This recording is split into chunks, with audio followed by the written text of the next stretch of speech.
T.D. Jakes once said, "We are born looking like our parents, but we die looking like our choices and decisions." Now, when you look at it at a biological level, when you look at it at a genetic level, when you are born, you pick up those genes from your parents, your mother and your father. That's a given. That's a blueprint of your life. But what you do afterwards is all up to you. You look at two identical twins. When you look at the studies that have been conducted all over the world, they took two identical twins. When you look at that situation, you find that they end up differently. Why is that? Why are identical twins don't have an equal lifespan? Why aren't they suffering from the same diseases or challenges, health challenges that is? It is simply because our thoughts and our decisions, they activate something called epigenetics.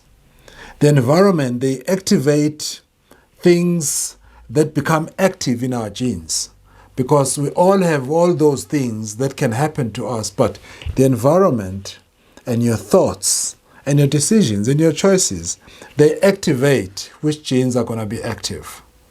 So it's not just what you are born with that determines where your life is going to end up, but it's mostly about your choices and your decisions. Whatever you think about, you bring about. Neuroplasticity is on our side. The brain is not fixed as it was thought of for the longest time.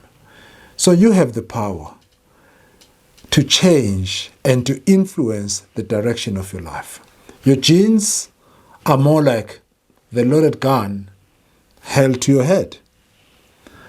But the environment in which you operate decides the direction of that gun in terms of where are you facing that gun. But your choices and decisions, they pull the trigger.